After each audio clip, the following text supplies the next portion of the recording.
सृष्टि बचपन से ही दिखने में सुंदर नहीं थी, लेकिन अमीर बाप की बेटी सृष्टि पर उसकी माँ जान छिड़कती। मेरी बेटी कितनी प्यारी है, भगवान सबको सृष्टि जैसी बेटी दे। सृष्टि धीरे धीरे बड़ी होती है। एक दिन सृष्टि की सहेली कहती है, तू दिखने में कितनी अजीब सी है, लेकिन मैं जानती हूँ हम सब में सबसे अच्छी शादी तो तेरी ही होगी। तेरे पापा अमीर जो हैं। और बता नहीं सकते यार, दहेज तो हर कोई देता है, ये क्या ज्यादा ले जाएगी अपने पति के लिए? अरे बड़े शहर में कोठी है इसके पापा की। अरे पापा की है ना, कौन सी इसकी है? इसकी होती तब तो कोई भी लड़का इससे शादी कर लेता। अरे पापा की मतलब पापा की है तो मेरी ही है ना? किसने कहा? अब तेरी तो तब होगी ना जब तेरा भाई ना हो। वैसे भी शादी के बाद सारी प्रॉपर्टी भाई के नाम होती है। सृष्टि समझ जाती है कि उसे किसी भी हालत में माँ बाप की सारी प्रॉपर्टी को अपने नाम करना है, लेकिन कैसे? एक दिन सृष्टि का भाई शीनू कहता है, बहन क्या कर रही है? तुझसे एक बात करनी है। अरे हाँ करना, मैं तो तेरी बहन हूँ। बहन मेरी लाइफ में ना एक लड़की है, बहुत अच्छी है। मैं सोच रहा हूँ माँ और पापा से बात करूँ शादी के लिए। सृष्टि को समझ में आ जाता है कि भाई की शादी होते ही भाभी उसे एक दिन भी घर में बर्दाश्त नहीं करेगी। क्या बात है भाई, बताना कौन है वो? यार वो बहुत अच्छी लड़की है, पढ़ी लिखी है, मेरे साथ जॉब भी करती है। बस एक प्रॉब्लम है। प्रॉब्लम? क्या प्रॉब्लम है भाई? यार वो शादीशुदा है, लेकिन उसके पति ने उसे सिर्फ इसलिए छोड़ दिया क्योंकि उसके माँ बाप दहेज नहीं दे पाए।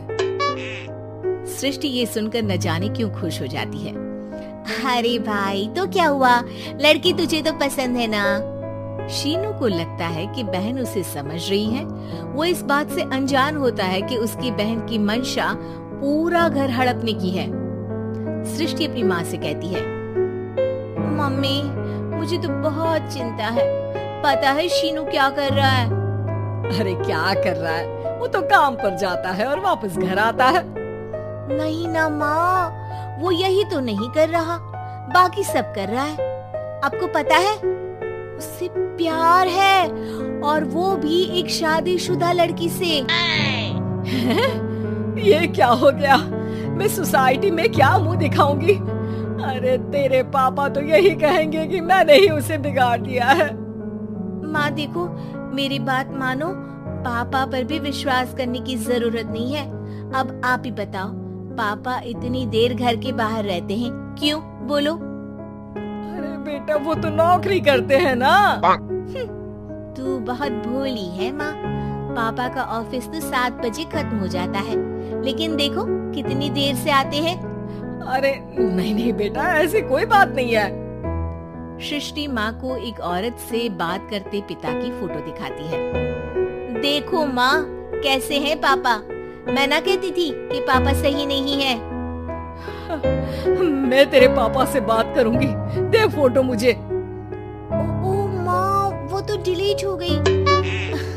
लेकिन चल, तूने तो देख लिया ना, पापा से बाद में बात कर लेना। और हाँ, मेरा नाम बिल्कुल मत लेना। हाँ माँ। अब क्या था, सृष्टि के माँ और पिता के बीच झगड़ा होना शुरू हो जाता है। सृष्टि के मन में क्या चल रहा था कोई नहीं जानता था। एक दिन, माँ सृष्टि के लिए एक लड़का देखा है, वो लोग शाम को उसे देखने आने वाले हैं।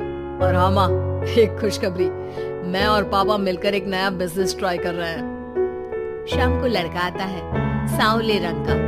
सृष्टि को तो बिल्कुल भी पसंद नहीं आता।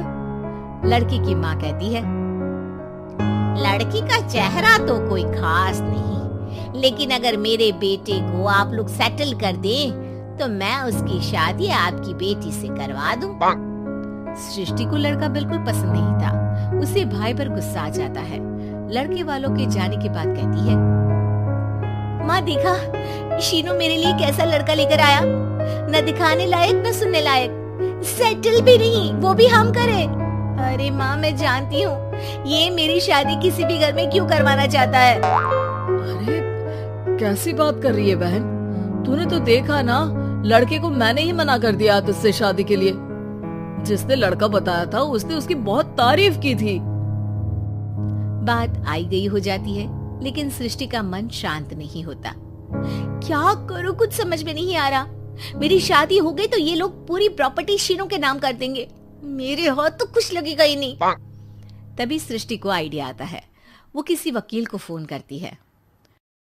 जी देखिए, अगर आपके मम्मी पापा का तलाक हो जाता है तो आपके पिता की आधी प्रॉपर्टी आपकी माँ के नाम हो जाएगी, फिर उसे वो किसी को भी दे सकती है।